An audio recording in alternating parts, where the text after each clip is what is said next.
बिस्मिल्लाहिर्रहमानिर्रहीम। अस्सलाम वालेकुम नाज़रीन, आप यूट्यूब चैनल देख रहे हैं। मैं इमरान खान हूँ। इंजीनियर मोहम्मद अली मिर्ज़ा साहब को गिरफ्तार कर लिया गया और उन्हें जेल मुंतकिल कर दिया गया है। पाकिस्तान की मीडिया में चलने वाली रिपोर्ट्स के मुताबिक इंजीनियर मोहम्मद अली मिर्ज़ा साहब जो हैं उनको 3 MPO के तहत कमिश्नर जेलम के अहकामात पे गिरफ्तार करके जेल में मुंतकिल किया गया है और उनकी जो अकेडमी है उसको भी सील कर दिया गया है।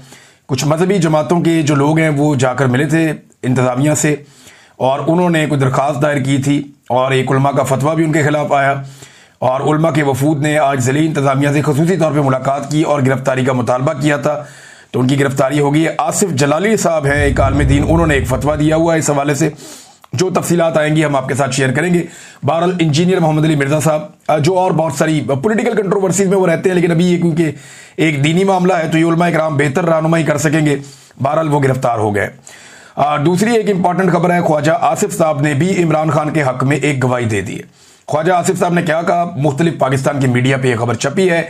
वो एक इंटरव्यू दे रहे थे। इंटरव्यू देते हुए ख्वाजा आसिफ साहब ने एक बड़ा जबरदस्त इंकशाफ किया और उन्होंने ये बताया कि जब पाकिस्तान तहरीक इंसाफ का दौरे हुकूमत था तो उस वक्त जनरल बाजवा के ससुर ने, ये जनरल रिटायर एजाज साहब थे गालिबन उनका नाम, ये लाहौर DHA में रहते थे। तो जो जनरल बाजवा के ससुर हैं, गालिबन वही रहते थे, जनरल बाजवा के ससुर ने उन्हें अपने घर पे बुलाया और बेसमेंट में लेकर चले गए और वहां जाकर कहा कि नवाज शरीफ की गुजरांवाला की जो तकरीर है उसमें उन्होंने जनरल बाजवा और जनरल फैज हमीद का नाम लिया है, तो तुम इसकी मजम्मत कर दो, ख्वाजा आसिफ को कहा, और अपने आप को इससे अलग कर दो। अब ख्वाजा आसिफ ने कहा कि राणा तनवीर भी इस बात के गवाह हैं कि मैंने जनरल बाजवा के ससुर से कहा कि मैं ऐसा नहीं करूंगा, जिस पर मुझे कहा गया कि बात नहीं मानेंगे तो आपके खिलाफ नैब का केस बन जाएगा।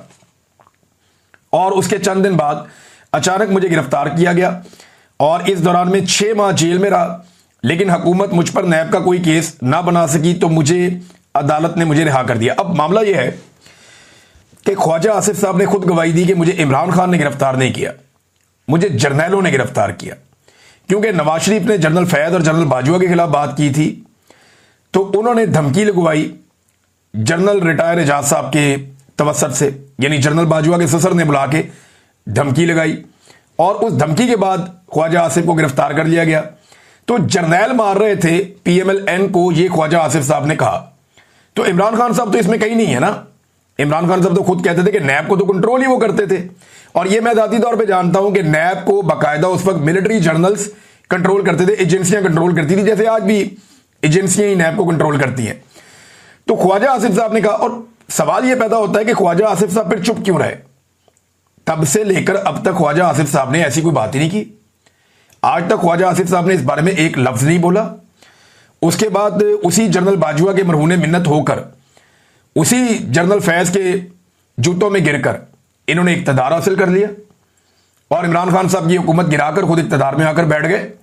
अगर वो जर्नैल इतने बुरे थे तो इनको चाहिए था ना उन्हें एक्सपोज करते, या कम से कम वजीर दिफा बनने के बाद ख्वाजा आसिफ को चाहिए था कि उस शख्स पे कानूनी कार्रवाई करते जिसने इन्हें धमकी दी थी कि मैं तुम्हें गिरफ्तार करवा दूंगा या तुम्हें गिरफ्तार कर लिया जाएगा और तुम पे नैब का केस बना दिया जाएगा अगर तुमने अपने आप को इससे अलग ना किया और इसकी मजम्मत ना की। तो ख्वाजा आसिफ साहब ने एक तो बहुत देर से ये बात की, यानी रिटायर्ड जर्नैलों को, उनके रिश्तेदारों को मारना बहुत आसान होता है, इनको हाजिर ड्यूटी माई बाप चाहिए होता है।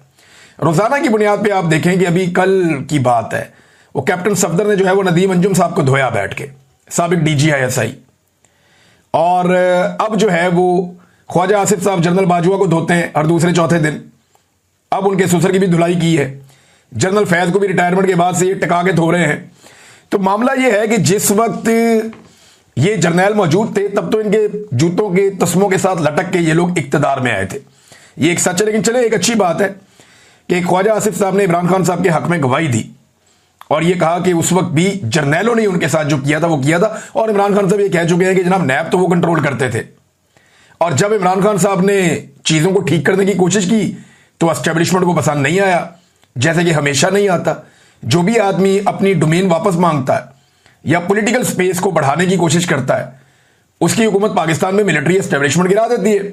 बहरहाल ये एक दूसरे के पोल खुद ही खोलेंगे और ज्यादा किसी और को कुछ करने की जरूरत नहीं रहेगी, चीजें खुद ही खुलती रहेंगी। एक और नाज़रीन, ख्वाजा आसिफ साहब ने माफी का एक नया फॉर्मूला भी दे दिया। ये बड़ा इंटरेस्टिंग है। ख्वाजा आसिफ साहब ने कहा कि माफी, पछतावे या शर्मिंदगी का इजहार, इन तीन चीजों में से एक चीज करनी पड़ेगी। अब 9 मई पर तहरीक इंसाफ एक ऑप्शन चुन ले, माफी, पछतावा या शर्मिंदगी का इजहार। अब चाहे ये पार्लियामेंट में कह दें, चाहे ये अदालत में कह दें, चाहे ये कौम से माफी मांग ले या इदारे से मांग ले, सियासत करनी है तो यह करना पड़ेगा। अब ख्वाजा आसिफ ने भी आज इस बात की तस्दीक कर दी कि मिलिट्री एस्टेब्लिशमेंट को पाकिस्तान तहरीक इंसाफ से माफी मंगवानी है, इसके अलावा रास्ता कोई नहीं है अगर सियासत करनी है तो, वरना सियासत वो कर ही नहीं पाएंगे। लेकिन ना सियासत वो कैसे करें? मखसूस नशिस्तें उनकी छीन ली गई, 17 नशिस्तें जीतने वालों को हुकूमत दे दी गई, उनकी आधी से ज्यादा सीटें कौमी असम्बली की और इसी तरह सूबाई असम्बली की भी छीन ली गई। यानी 3 सूबों में कम से कम उनकी हुकूमत बनती थी स्टेट वे, वो उनकी नहीं बनने दी गई। चौथे सूबे में उनकी एक इत्तेहादी हुकूमत बनती थी, वो भी नहीं बनने दी गई। तो पाकिस्तान तहरीक इंसाफ को दीवार के साथ लगाया गया और जितने ज़िमनी इलेक्शन होते हैं उनमें फारिग किया जाता है, उनके एमएनएच पे मुकदमात किए जाते हैं, सुनाए जाते हैं, मुकदमात के फैसले फारिग किया जाता है। तो सियासत तो उन्हें नहीं करने दी जा रही और ये एस्टेब्लिशमेंट का काम है। तो ख्वाजा आसिफ ये कहते हैं कि जनाब माफी जाफी मांग लो, या आप ये कह दें कि जनाब हमें शर्मिंदगी है, या आप ये कह दें कि हमें पछतावा है, तो या फिर आप माफी मांग लें। इसके अलावा जो है वो कोई ऑप्शन नहीं है। इनमें से तीनों में से एक ऑप्शन ख्वाजा आसिफ साहब कहते हैं कि चुननी पड़ेगी। अब इस पे जो है वो एक रद्देमल एतजाज एहसन साहब का भी है, वो बड़ा इंटरेस्टिंग है। एतजाज एहसन साहब कहते हैं कि ये क्या असूल है कि सियासतदान से कहा जा रहा है कि माफी मांगे। इमरान खान किस बात की माफी मांगे? 9 मई पर इंतजामिया और आईजी पंजाब को माफी मांगनी चाहिए। आईजी बताए कि 12 घंटे कोर कमांडर हाउस चलता रहा, उसके थानेदार कहां थे, मौके पर क्यों नहीं पहुंचे, और सीसीटीवी फुटेज कहां गई, बाकी चीजें कहां गई। ये वो बहुत सारे सवालात हैं जिनके जवाब कोई भी नहीं दे रहा, या शायद किसी के पास उनके जवाब है ही नहीं, बस सजाएं दिए जा रहे हैं। अब राणा सनाउल्लाह साहब के डेरे पे हमले वाला जो मामला है उसके ऊपर जनाब बड़ा रोला पड़ गया है कि जनाब डेरे के ऊपर एहतजाज हो रहा था और तोड़फोड़ हुई है, तो इसका मुकदमा दर्ज किया गया। तो मुद्दई राणा साहब को बनना चाहिए था। कुछ लोग कह रहे हैं जी रियासत मुद्दई बन गई है, वो क्यों हुआ? चले ये तो आप छोड़े बात। मामला ये है कि तोड़फोड़ का जो केस है उसमें जो सजाएं दी जा रही हैं वो तो ऐसे दी जा रही हैं कि कोई कत्लो गारतगिरी हो गई है। 10-10 साल की सजाएं दे दी उठा के 60 के करीब बंदों को, और उसके अलावा कई बंदों को जो है वो 3-3 साल की सजाएं दे दी। ना कोई एक बंदा जख्मी हुआ, ना कोई एक बंदा जाँ बहक हुआ, ना कोई कत्ल हुआ, ना कोई जख्मी हुआ, और सजाएं दे दी दहशतगर्दी वाले मामला डाल के। अब यही राणा सनाउल्लाह हैं, जब ये वजीर कानून थे और पंजाब की पुलिस को और सारे निजाम को कंट्रोल करते थे, तो इन लोगों के ऑर्डर के ऊपर गोली चलाई गई मॉडल टाउन में, और जब वहां गोली चलती है तो उसमें 14 लोग शहीद हो जाते हैं, जाँ बहक हो जाते हैं, और उसमें दर्जनों लोगों को गोलियां लग जाती हैं, लोग अस्पतालों में पहुंच जाते हैं, खवातीन के मुंह के ऊपर गोलियां मारी जाती हैं, हामला खातून जो है उसे शहीद कर दिया जाता है। आज 11 साल गुजर गए, उस मामले में अब तक इंसाफ नहीं हो सका। यानी जब एस्टेब्लिशमेंट चाहे तो आप ये देखें कैसे वो नाइंसाफी को भी इंसाफ बना देते हैं, और जब एस्टेब्लिशमेंट साथ खड़ी हो जाए तो जो इंसाफ करना भी होता है ना उसे भी रोक देते हैं। यानी वहां लाशें गिरी थी, 14 लाशें थी, दर्जनों जख्मी थे, कत्ल और इकदाम कत्ल के मामला थे, किसी को सजा नहीं हुई। और यहां पे जनाब क्या हुआ कि कोई एक बंदा भी जख्मी या हलाक नहीं हुआ, और यहां पे धड़ाधड़ सजाएं सुनाई जा रही हैं। रियासत है ना, जिस तरफ मर्जी मामला ले जाए। ख्वाजा आसिफ ठीक कहते हैं ना कि फिर सियासत नहीं करने देंगे, कोई भी काम नहीं करने देंगे, और मामला उसी तरफ चल रहा है। उमर अयूब साहब ने इस सजा के ऊपर अपना रद्देमल दिया। उमर अयूब साहब कहते हैं कि मुझे दीगर तहरीक इंसाफ के रहनुमाओं और कारकुनों को आज ATC फैसलाबाद के जज जावेद इकबाल शेख ने राणा सनाउल्लाह के घर पर मुबैना हमले के झूठे इल्जाम में 10 साल कैद की सजा सुना दी। मैं उस जगह कभी मौजूद ही नहीं था, और इस्तगासा के किसी गवाह ने मेरा नाम तक नहीं लिया। मजीद ये कि इन्हीं गवाहों की गवाही को गुज़िश्ता साल ATC सरगोदा ने मुस्तरद कर दिया था और इन्हें झूठा करार दिया था। इस फैसले के बाद मेरे खिलाफ मजमूई तौर पर कैद की सजाएं 40 साल की हो गई हैं। अब वो ये कहते हैं कि 28 दिसंबर 2007 को बेनजीर भुट्टो जब कत्ल हुई तो उनकी शहादत के बाद पीपल्स पार्टी के कारकुनों ने हरिपुर में मेरे घर पर हमला किया और जलाने की कोशिश की। मगर उस वक्त ना कोई गिरफ्तारी हुई और ना ही किसी को सजा सुनाई गई। अब आगे वो एंड में जाके कहते हैं कि जनाब ये तो फस्तायत हो रही है और बदतरीन फस्तायत हो रही है, मगर मैं हमेशा तहरीक इंसाफ और अपने कायद इमरान खान का सिपाही रहूंगा। इंशाल्लाह इमरान खान पाकिस्तान के वजीर आज़म बनेंगे। ये जनाब कह रहे हैं उमर अयूब साहब, उनका रद्द-ए-अमल है, वो गए ही नहीं उस तरफ जिस तरफ मुकदमा उन पर डाल दिया पकड़ के, तल्लक ही कोई नहीं। और जितना नुकसान बेनजीर की शहादत के ऊपर पीपल्स पार्टी ने किया था उसकी तो मिसाल ही कोई नहीं मिलती। तबाही और बर्बादी फेर दी थी पीपल्स पार्टी ने, अरबों डॉलर का नुकसान कर दिया था पाकिस्तान का, लेकिन कुछ नहीं किया गया। रियासत खामोश हो गई कि आगे बढ़ना। लेकिन ये 9 मई के अंदर जो है ना एक जिद पकड़ी हुई और इसको बहाना बनाकर एक पॉलिटिकल पार्टी को विक्टिमाइज किया जा रहा है, दीवार के साथ लगाया जा रहा है। ये बहाना है और कुछ नहीं है। अब असद कैसर साहब जैसे एक, यानी असद कैसर जैसा बंदा जो ज्यादा शिद्दत में भी नहीं जाते, ये तो वो बंदा है जिसने रूलिंग भी नहीं दी थी, कासिम सूरी साहब को देनी पड़ी थी, बड़े मोहतात रहते हैं। अब उनके घर पे छापे मारे जा रहे हैं। असद कैसर साहब कहते हैं कि थोड़ी देर पहले तकरीबन 10:30 बजे रात का वक्त था, अब मेरे इस्लामाबाद वाले घर पर पुलिस ने गैर कानूनी तौर पर छापा मारा। मेरे पास पेशावर हाई कोर्ट की तरफ से दी गई जमानत मौजूद है, लेकिन इसके बावजूद पुलिस हरासा करने से बाज नहीं आती। अगर इनका ये ख्याल है कि हम इन ओछे हथकंडों से डर जाएंगे तो ये इनकी गलतफहमी है। हम ना पहले डरे हैं और ना आगे डरेंगे। हम इस जालिम निजाम के सामने डट कर खड़े हैं और खड़े रहेंगे। देखिए ये ना पाकिस्तान तहरीक इंसाफ को कुछ का कुछ बना रहे हैं।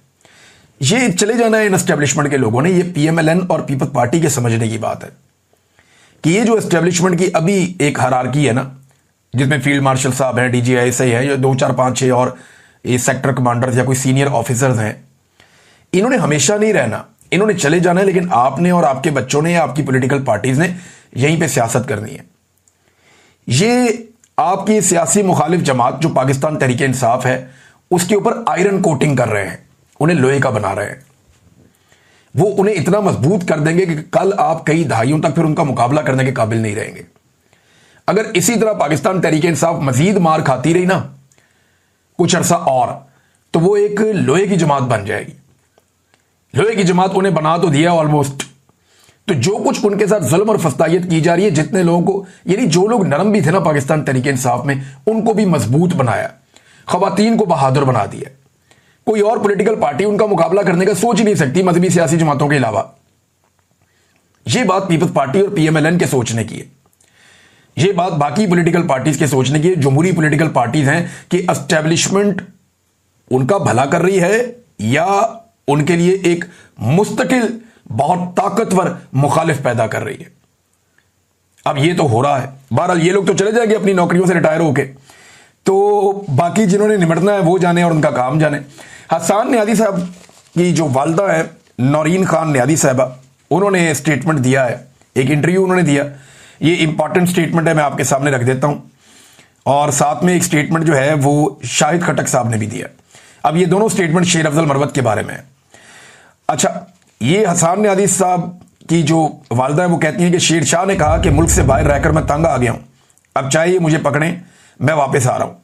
शेर मरवत जैसों को जो मैसेज आता है उन्होंने बोल देना है, मैं उसकी बात नहीं करना चाहती।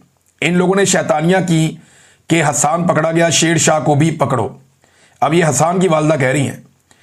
शेर अफजल का मैं नाम तक नहीं लेना चाहती, ये हर वो काम कर रहे हैं जो उन्हें फीड किया जाता है। हसन मेरा बेटा है तो शेर शाह भी मेरा बेटा है। हसन 9 मई को तकरीर कर रहा था क्योंकि पास खड़े मुजाहिरीन में से एक नौजवान को गोली लगी थी। मैं होती तो शायद ज्यादा सख्त तकरीर करती। शाहिद खटक साहब ने क्या कहा? शेर अफजल को कौन जानता था, उसकी क्या हैसियत थी? एक वकील था, इससे पहले बल्दियाती इलेक्शन में 45 वोट लिए थे। पीटीआई ने स्पेस दी। सियासी जमात में एक दूसरे को इज्जत देनी होती है। लोगों ने 9 मई से पहले भी और 9 मई के बाद भी बड़ी कुर्बानियां दी हैं। गैर जिम्मेदार बयानात नहीं देने चाहिए थे। ये शेर अफजल मरवत साहब के बारे में। और हकीकत तो यही है ना कि असल में वोट तो इमरान खान का है। शेर अफजल मरवत को कौन वोट देता है? यहां पाकिस्तान तहरीक इंसाफ में बेशुमार लोग ये कहते हैं कि हमारी अपनी कोई हैसियत नहीं, हमें इमरान खान साहब का वोट पड़ा है और इसके अलावा तो हम सोच भी नहीं सकते थे कि हमें इतने वोट पड़ेंगे। ये बहुत सारे लोग मुझे कहते हैं। लेकिन शेर अफजल मरवत साहब शायद ये बात अपने अंदर तस्लीम नहीं कर पा रहे, या वो ये हौसला पैदा नहीं कर पा रहे कि वो इस बात को तस्लीम कर सकें। नाजरीन, एक साल पहले की यह खबर है, ये जरा अखबार आप देखें। आज से एक साल पहले यह खबर छपी थी अखबार में, और 23 मई 2024 को, लगभग 1.5 साल होने वाला है इस खबर को, 1.25 साल से ऊपर हो गया। यह खबर छपी जनाब अखबार के अंदर, और खबर यह थी कि यूएई यानी मुत्तहिदा अरब अमारात पाकिस्तान में सरमायाकारी के लिए $10 अरब उन्होंने मुख्तस कर दिए हैं। शहबाज शरीफ ने बताया था उस दिन के हमने जनाब कशकोल तोड़ दिया है, और शहबाज शरीफ साहब ने कहा जी कशकोल टूट गया, हम आवाम को तरबियत देंगे।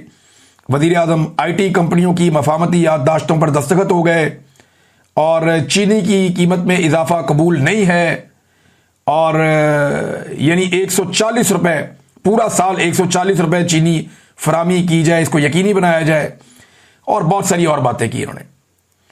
अब ये शहबाज शरीफ साहब के दावे थे, लेकिन आज तकरीबन 1.25 साल गुजर गया, कोई $1 अरब भी आया? किधर है, कहां आया? $10 अरब के दावे किए शहबाज शरीफ ने। इन्होंने कौम को ट्रक की बत्ती के पीछे ही लगाया हमेशा। वो चीनी जो इसके अंदर बयान लगा हुआ ना 140 वाली, वो 200 से ऊपर की बिकती रही अभी, और अभी और ऊपर जाएगी, जो ये बाहर से कारनामा करके इंपोर्ट कर रहे हैं। पहले बाहर एक्सपोर्ट कर दी, अब वापस इंपोर्ट कर रहे हैं। ये इनकी हरकतें जिनकी वजह से पाकिस्तान यहां तक पहुंच गया। और यहां पे एक जज साहब का बयान है नाज़रीन, वो बड़ा इंटरेस्टिंग है। जज साहब ये कहते हैं कि आर्टिकल 10A के तहत फेयर ट्रायल एक बुनियादी हक है।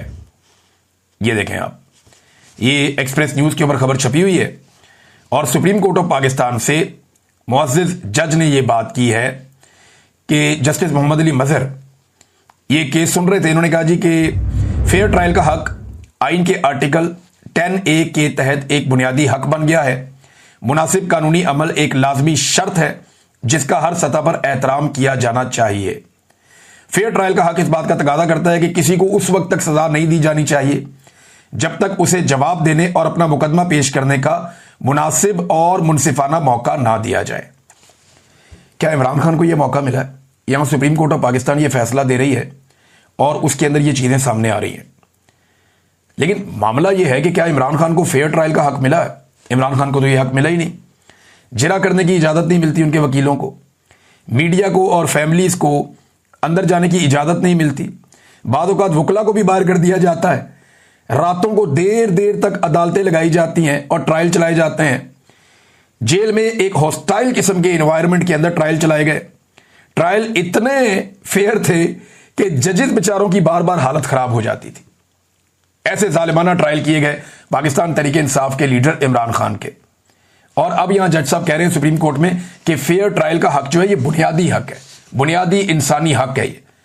तो ये बुनियादी हक से इमरान खान साहब को महरूम कर दिया गया।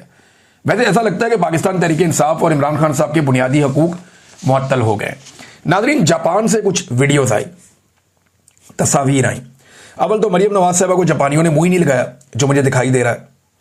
और जापानियों ने क्या मुंह लगाना था, उन्हें वहां पाकिस्तानियों ने भी मुंह नहीं लगाया, जो मुझे दिखाई दे रहा है। मुझे अनफॉर्चुनेटली ये कहना पड़ रहा है।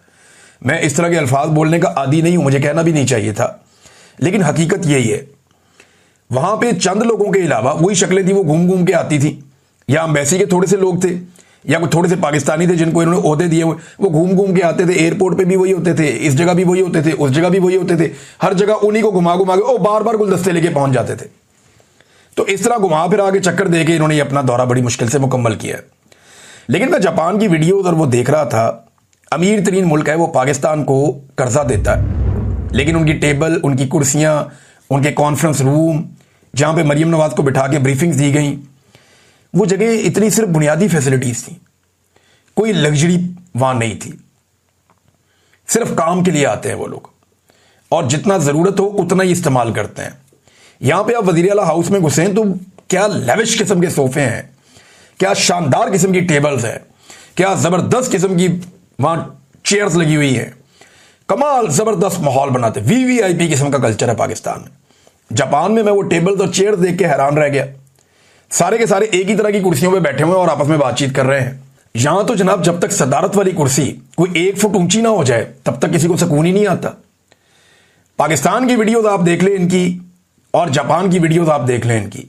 पाकिस्तान के मनाजिर देख लें, और देखें जापान ऐसे ही आगे नहीं निकल गया। उन्होंने ये फैसला किया कि पैसा जहां खर्च करना है वहीं खर्च करना है, जहां खर्च नहीं करना वहां खर्च नहीं करना। कर्जे ले लेकर सूबे चल रहे हैं और इनकी अयाशियां खत्म नहीं हो रही। अंदाजा करें, जापानियों ने देखा होगा कि यार ये अपना लाओ लश्कर ही पूरा लेकर आ गए हैं। अपनी बेटियां ले आए, दामादों को ले आए, अपने नवासियों को ले आए, अपनी मेकअप आर्टिस्ट को ले आए, अपनी जाती मुलाजमाओं को लेकर आ गए, अपने ब्यूरोक्रेट्स के बच्चों को लेकर आ गए, अपने वजीरों के बच्चों को लेकर आ गए, अपनी बेटियों की सहेलियों को लेकर आ गए। वो भाई खाना खराब, वो तुम लोग किसी मुल्क के बादशाह हो, वो कर्जा देना हमारे मुल्क ने दुनिया का। भाई ये मुंह उठा के सारा लटरम पटरम पूरा टब्बर लेके उनके रिश्तेदारों को, दोस्तों को लेके ये पहुंच गए जनाब जापान के दौरे के ऊपर।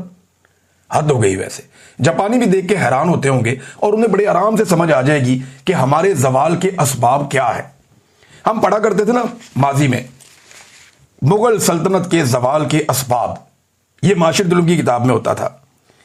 ये मुस्तकबिल में जब हमारे बच्चे किताबें पढ़ा करेंगे ना, तो पाकिस्तान के जवाल के असबाब में इस किस्म के घटिया सियासतदान और ये खानदानी सियासत का जो घटियापन है, ये एक बहुत बड़ी वजह होगा। अब तक के लिए इतने, अपना ख्याल रखिएगा, अपने चैनल का भी। अल्लाह हाफिज़।